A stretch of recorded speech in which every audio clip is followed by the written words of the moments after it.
اللہ کے بابرکت نام سے شروع کرتی ہوں جو بڑا مہربان اور نہایت رحم کرنے والا ہے۔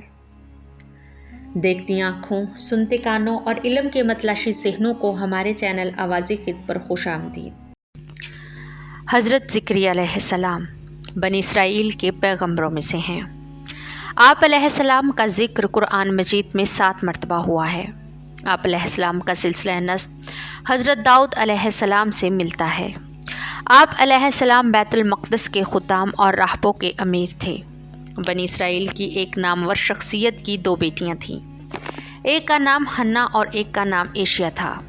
ان میں سے ایشیا کی شادی حضرت زکریا علیہ السلام جبکہ حنا کی شادی جناب عمران جو بنی اسرائیل کے عظیم شخص اور راہب تھے اور بعض روایات کے مطابق پیغمبر تھے سے ہوئی۔ اس طرح حضرت زکریا علیہ السلام اور جناب عمران 2 اہم شخصیتیں ایک دوسرے کی ہمزلف بن گئیں۔ کئی سال گزرنے کے باوجود جناب عمران اور حضرت زکریا کی کوئی اولاد نہ تھی۔ حنا کی شدید خواہش تھی کہ وہ ماں بنے۔ ایک دن وہ ایک درخت کے نیچے بیٹھی ہوئی تھیں کہ ایک پرندے کو دیکھا جو اپنے بچے کو غذا دے رہا تھا۔ اس پرندے کو دیکھ کر ان کے دل میں ماں بننے کی آتش شعلہ ور ہوئی۔ انہوں نے اولاد کے لیے دعا کی۔ ان کی دعا قبول ہوئی اور کچھ عرصے کے بعد وہ حاملہ ہو گئیں۔ انہوں نے نظر مانی کہ اپنے بیٹے کو وہ بیت المقدس کا خدام بنائے گی، کیونکہ بعض روایات کے مطابق جناب عمران پر وحی نازل ہوئی تھی کہ خداوند متعال ان کو ایک ایسا بابرکت بیٹا عطا کرے گا جو لا علاج لوگوں کو شفا دے گا اور حکم خدا سے مردوں کو زندہ کرے گا۔ جناب عمران نے یہ خبر حنا کو دی۔ جب وہ حاملہ ہوئیں تو انہوں نے تصور کیا کہ ان کے شکم میں وہی بچہ ہے۔ اسی وجہ سے حنا نے یہ نظر مانی تھی۔ وہ یہ نہیں جانتی تھی کہ وہ بشارت نواسے کی تھی، لیکن جب ان کے ہاں بچہ ہوا تو وہ بیٹی تھی، جس کی وجہ سے وہ پریشان ہو گئیں کہ اب کیا کریں، کیونکہ بیت المقدس کا خدام صرف لڑکے کو منتخب کرتے تھے۔ انہوں نے کہا، خدایا میں اس کا نام مریم رکھ رہی ہوں اور میں اسے اور اس کی اولاد کو شیطان الرجیم سے تیری پناہ میں دیتی ہوں۔ چونکہ حنا چاہتی تھی کہ ان کو بیت المقدس کا خادمہ بنائیں، اس لیے ان کا نام مریم علیہ السلام رکھا، جس کے معنی خدمت گزار عورت کے ہیں۔ جب جناب مریم علیہ السلام بڑی ہوئیں تو لڑکی ہونے کے باوجود اللہ نے ان کو بیت المقدس کی خدمت کے لیے قبول کر لیا۔ تاریخ کے مطالعے سے پتہ چلتا ہے کہ جناب عمران جناب مریم علیہ السلام کے دنیا میں تشریف لانے سے قبل اس دنیا سے رخصت کر گئے تھے۔ جناب مریم علیہ السلام کی والدہ ان کو بچپن میں ہی بیت المقدس میں یہودی علماء اور دانشوروں کے پاس لائیں اور کہا یہ بچی بیت المقدس کے نام ہدیہ ہے، لہٰذا آپ حضرات میں سے کوئی ایک شخص اس کی سرپرستی قبول کرے۔ جناب مریم علیہ السلام کے چہرہ اقدس پر آثار عظمت نمایاں تھے، لہٰذا ہر کسی کی خواہش تھی کہ جناب مریم کی سرپرستی کا افتخار اسے نصیب ہو۔ بالآخر طے ہوا کہ اس کا فیصلہ قرعے کے ذریعے کیا جائے گا۔ وہ سب ایک نہر کے قریب آئے۔ حضرت زکریا علیہ السلام بھی انہی میں شامل تھے۔ لکڑی کے ٹکڑے لائے گئے، ان پر ان علماء کے نام لکھے گئے جو سرپرستی کا افتخار حاصل کرنا چاہتے تھے۔ پھر ان ٹکڑوں کو پانی میں پھینکا گیا۔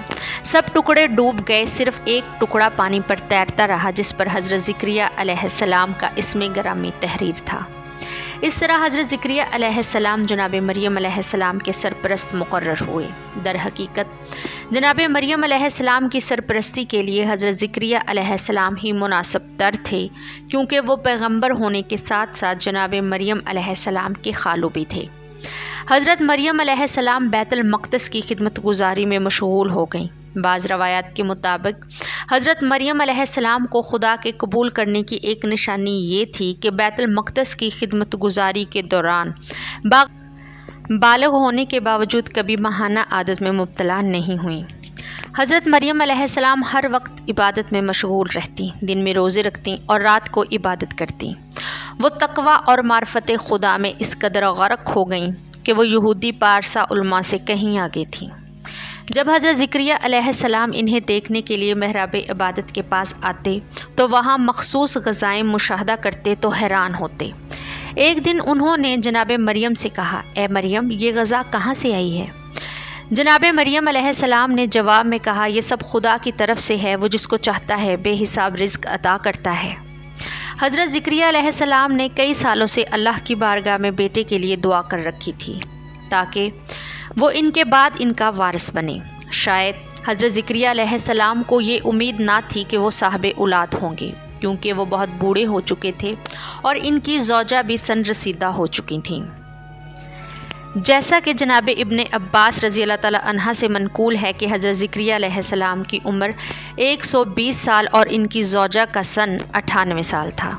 جب انہوں نے محراب مریم میں گرمی میں سردی کے پھل اور سردی میں گرمی کے پھل دیکھے تو ان کا دل امید سے سرشار ہو گیا۔ وہ سمجھ گئے کہ بڑھاپے میں بھی اولاد کی نعمت عطا ہو سکتی ہے۔ اس وقت انہوں نے اللہ کی بارگاہ میں التجا کی، پروردگار مجھے اپنی طرف سے ایک پاکیزہ اولاد عطا فرما کہ تو ہر دعا سننے والا ہے۔ دل سے نکلی ہوئی اس دعا کو زیادہ عرصہ نہیں گزرا تھا کہ ایک دن حضرت زکریا علیہ السلام محراب عبادت میں مشغول ریاض النیاز تھے تو فرشتوں نے آواز دی کہ خدا آپ علیہ السلام کو یحییٰ علیہ السلام کی بشارت دے رہا ہے، جو کلمہ خدا حضرت عیسیٰ علیہ السلام کی تصدیق کرنے والا پاکیزہ سردار اور صالحین میں سے نبی ہوگا۔ حضرت زکریا علیہ السلام نے کہا، پروردگار یہ کیسے ممکن ہے کہ میں صاحب اولاد ہوں گا جبکہ میں بوڑھا ہو چکا ہوں اور میری بیوی بھی بچہ پیدا کرنے کی قابلیت نہیں رکھتی۔ خداوند کریم نے فرمایا، تمہارے خدا کا فرمان اسی طرح ہے کہ یہ بات میرے لیے بہت آسان ہے۔ حضرت زکریا علیہ السلام جو چاہتے تھے کہ دل یقین کے ساتھ سرشار ہو، اللہ کی بارگاہ میں عرض کیا کہ اس کی ولادت کی کوئی نشانی دکھلا۔ خداوند متعال نے فرمایا کہ تمہاری نشانی یہ ہے کہ تم 3 دن تک اشاروں کے علاوہ بات نہ کر سکو گے اور خدا کا ذکر کثرت سے کرتے رہنا اور صبح و شام اس کی تسبیح کرتے رہنا۔ آپ علیہ السلام نے ان 3 دنوں میں لوگوں کے ساتھ اشاروں اور سر کی حرکت سے بات چیت کی اور اپنا زیادہ تر وقت اللہ کی عبادت میں صرف کرتے تھے۔ کچھ عرصے کے بعد حضرت یحییٰ علیہ السلام دنیا پر تشریف لائے اور آپ علیہ السلام اور آپ کی زوجہ کی درینہ خواہش پوری ہوئی۔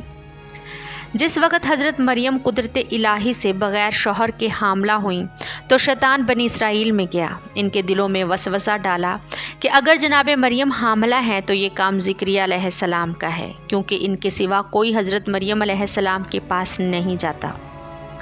اس بات کی وجہ سے بنی اسرائیل کے کچھ شریر لوگوں نے ارادہ کیا کہ وہ حضرت زکریا علیہ السلام کو قتل کر دیں۔